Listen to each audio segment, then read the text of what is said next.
On s'est aperçu, bien évidemment, au début du mécénat, que certains enfants nous étaient adressés et soit avec des diagnostics erronés, soit avec des diagnostics imprécis, soit avec des mauvaises indications opératoires. Et lorsque l'indication est mauvaise, forcément, le bénéfice est amoindri. Donc l'idée, c'était d'expliquer aux médecins qui nous envoyaient ces enfants, quels étaient les enfants qui pouvaient vraiment bénéficier d'une chirurgie curatrice et surtout de ne pas nous envoyer des enfants pour lesquels on arrivait trop tard et on ne pouvait plus opérer ces enfants sans aggraver leur pronostic. Jean Cachaner était le chef du service de Necker enfants malades en cardiopédiatrie et je suis ravie qu'il ait accepté d'organiser ce cycle d'études.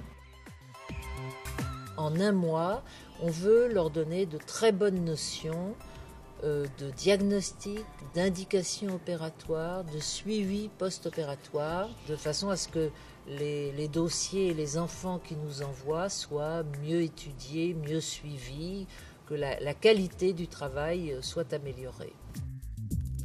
Cette formation, effectivement, a pu être envisageable grâce à une aide, parce que c'est un coût financier, bien évidemment, de faire venir tous ces médecins de l'étranger, de les loger, de les nourrir, de faire ces cours.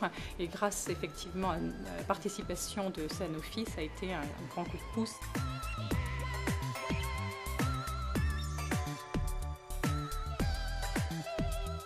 Quand nous sommes formés, c'est pour avoir de bonnes bases en cardiologie générale. Maintenant, la cardiopédiatrie est une sous-spécialité de la cardiologie et on n'a toujours pas fini d'apprendre. Ce qui fait que je trouvais que c'est une très bonne chose de bénéficier de cette formation de mécénat chirurgie cardiaque. Cela élargit un peu nos chances de pouvoir collaborer avec d'autres structures ici et peut-être de recruter un peu plus d'enfants qui en ont besoin, car sur place, nous ne pratiquons pas encore la chirurgie cardiaque à cœur ouvert. Je vais essayer, dans le peu de temps qui m'est imparti, de leur expliquer comment, en pratique, conduire un examen, qu'est-ce qu'on peut espérer comme renseignement de cet examen et en quoi c'est susceptible de changer le diagnostic et la prise en charge des patients qui leur sont confiés. Je pense qu'il faut se focaliser sur le fait de leur apprendre les rudiments qui leur permettront de se sortir d'affaires et de déceler les grosses anomalies. Et à ce moment-là, ils pourront, s'ils travaillent dans des centres qui sont dépourvus de cardiologie, référer les patients à des centres qui ont l'expertise nécessaire.